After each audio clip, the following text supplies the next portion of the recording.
Eu não sabia! Um jeito fácil de explicar as coisas.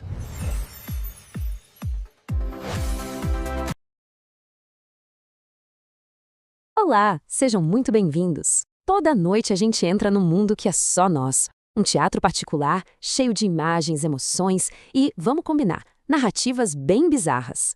É isso mesmo, tô falando dos sonhos. Uma experiência que todo mundo tem, mas que continua sendo um mistério profundo.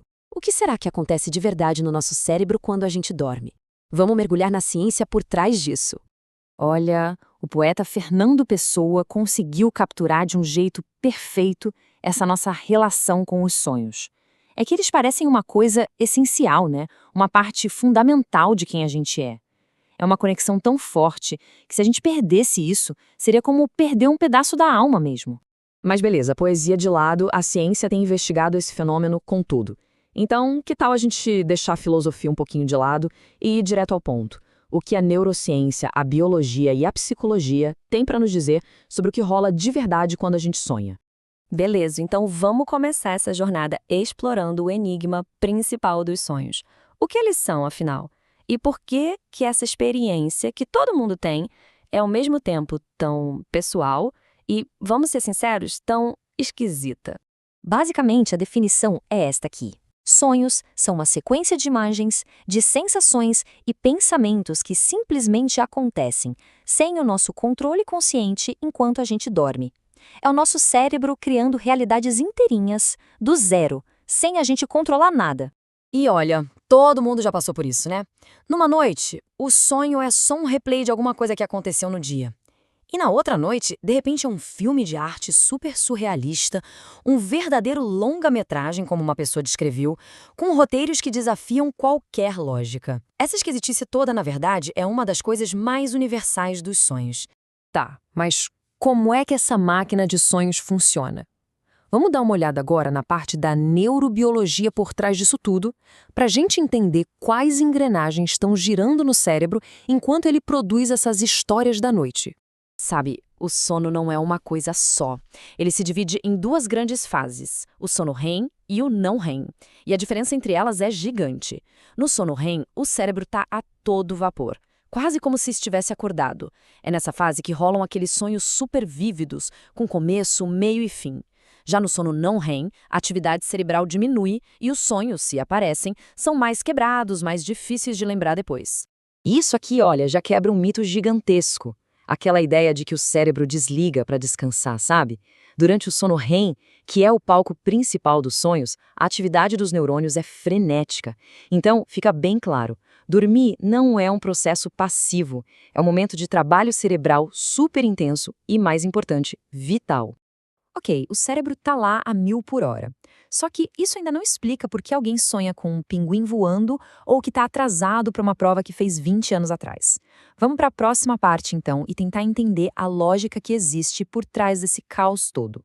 Bom, uma das teorias mais importantes que tenta explicar essa loucura toda é a teoria da ativação-síntese. A ideia dela é que os sonhos não são mensagens secretas com um código para decifrar, mas sim o resultado de um processo bem específico do cérebro. Tá, e como é que isso funciona na prática? Funciona mais ou menos assim, em etapas. Primeiro, lá no sono REM, o tronco cerebral começa a disparar um monte de sinais elétricos aleatórios, tipo, sem um motivo aparente. Segundo, o córtex, que é a parte mais inteligente do cérebro, recebe esses sinais e tenta, desesperadamente, fazer com que eles tenham algum sentido. Para isso, ele usa o que tem ali na mão: memórias, emoções, preocupações. E o resultado? Uma história, quase sempre meio sem pé nem cabeça, que é o sonho que a gente tem.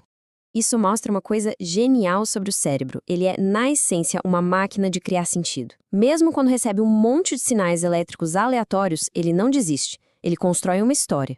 O sonho é basicamente o cérebro se virando para contar uma história com o roteiro todo caótico que ele recebeu. Beleza, isso explica a parte bizarra. Mas aí surge outra dúvida. Se o cérebro é tão bom assim em criar histórias, por que a gente não vive num sonho o tempo todo? O que é que segura a gente na realidade quando estamos acordados? A resposta está numa parte específica, o córtex pré-frontal. Dá para pensar nele como se fosse o gerente da lógica ou o filtro de realidade do cérebro. É ele o responsável pelo pensamento crítico, por tomar decisões. O que acontece é que durante o sono REM, este gerente tira uma folga, o filtro é desligado, e aí as ideias mais malucas e surreais conseguem passar sem nenhum tipo de checagem. Então, a gente já entendeu o como. Mas e o porquê? Sonhar não é só um efeito colateral estranho do cérebro funcionando. A ciência de hoje mostra que sonhar é um trabalho essencial. Vamos ver quais são as funções vitais que os sonhos cumprem toda a santa noite. As pesquisas hoje apontam para 4 funções principais. Primeiro, tem a regulação emocional, que ajuda a processar o que a gente sentiu durante o dia. Depois, a consolidação da memória, que é tipo decidir o que guardar e o que jogar fora. Terceiro, a resolução de problemas, onde o cérebro simula cenários diferentes. E por último, a promoção da neuroplasticidade, que é essa capacidade incrível do cérebro de se adaptar e aprender coisas novas. Essa ideia de terapia noturna é muito forte, né?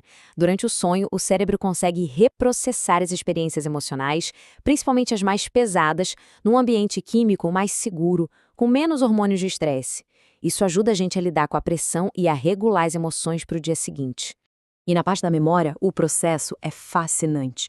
O cérebro meio que reencena o que aconteceu de importante no dia, fortalecendo as conexões entre os neurônios. É quase como se ele estivesse passando arquivos de uma pasta temporária para o HD principal, garantindo que o que foi aprendido durante o dia fique guardado de verdade.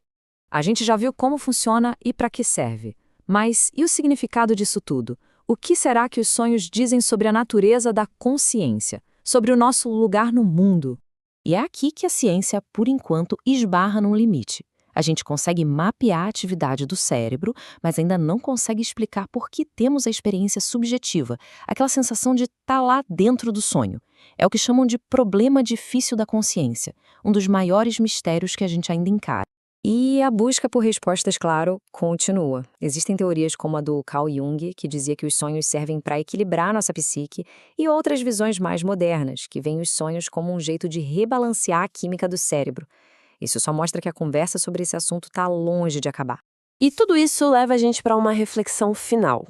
Pensa bem, se o sonho é esse lugar seguro onde o cérebro ensaia o futuro, processa emoções e resolve problemas, ele funciona como uma espécie de ensaio geral para a vida. Então, a pergunta que fica é, se a gente olhar para os temas, para os medos, para os desejos que aparecem noite após noite nos sonhos, para que será que o cérebro de cada um de nós está ensaiando? A resposta para isso talvez diga muito sobre quem a gente é. Valeu por acompanhar até aqui.